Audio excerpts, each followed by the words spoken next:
30 minutes of news from the news department about Liberia and the rest of our one world. Today is Thursday, December 1, 2022. For this afternoon's presentation, my name is Titi Jibro.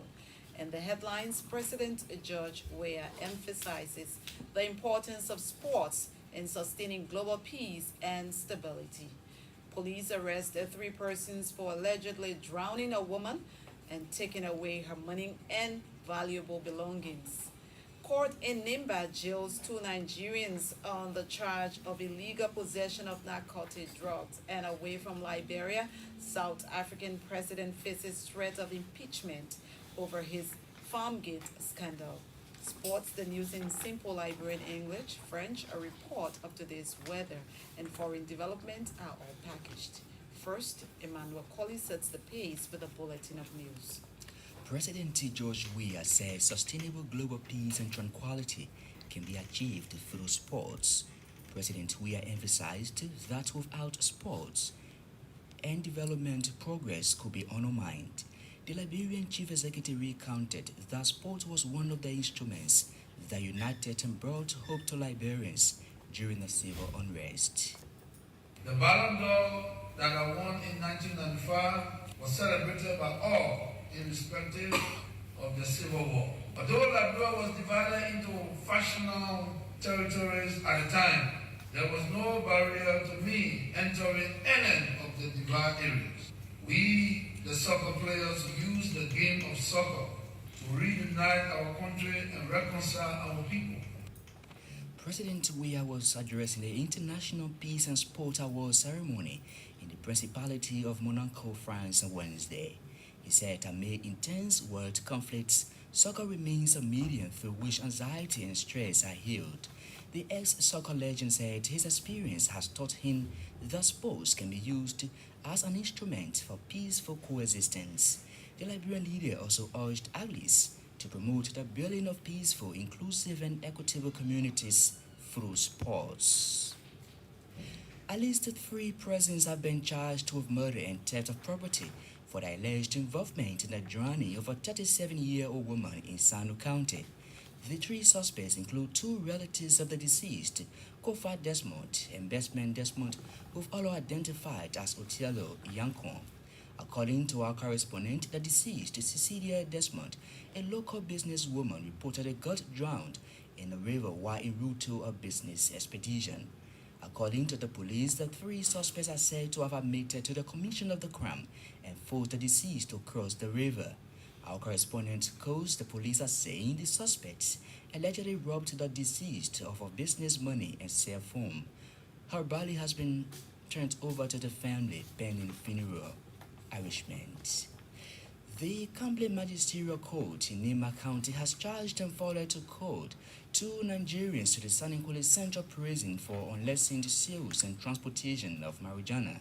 Suspects Dere Peter and Jide Ayanwula have reportedly been trailing the substance to the county for about 12 months now.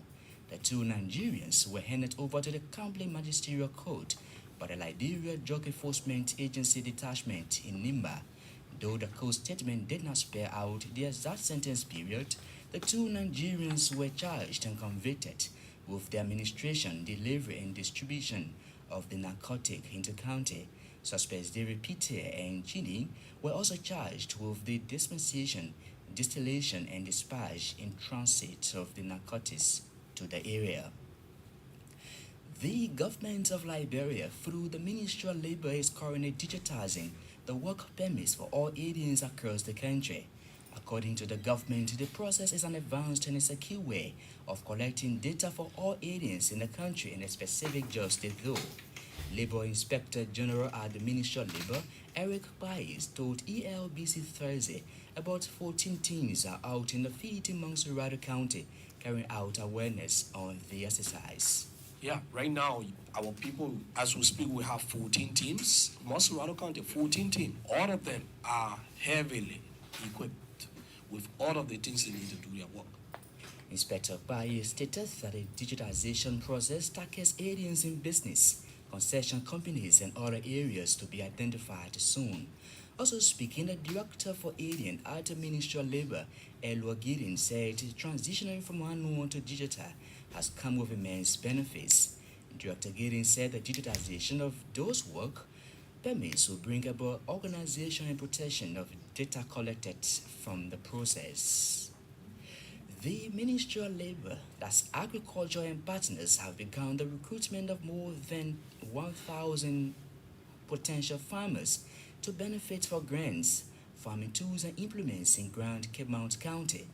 The initiative, according to the ministry, is part of effort to strengthen farmers' capacity through financial and technical support to improve productivity. A district agriculture officer in the area, Peter Kova, said the ongoing initiative is sponsored by Star P and WeTrap projects in the county. Mr. Kova said some of the farmers have already begun receiving seedlings and other tools ahead of the provision of the grants. Meanwhile, the Grand Cape Mount County District Agriculture Officer is encouraging farmers to continue engaging the soil to guarantee the country's food security.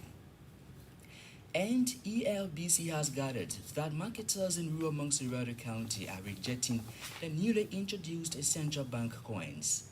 According to our correspondent, the majority of those involved are residents of Todi District who usually bring their commodities during scheduled market days. One of the marketers at Zina Town General Market, Solomon Walker, said they are rejecting the coins on grounds that they have no idea or there was no awareness carried out by the CBL and local authorities in the district. He wants the Central Bank of Liberia to do more, especially in public education about coins given the Liberians have not used them for more than 30 years. Walker believes such move will increase the money's acceptability among locals in the area. Carly returns later on during the program with our foreign development and weather report. One of the top stories this afternoon: police arrest 3 persons for allegedly drowning a woman and taking away her money and valuable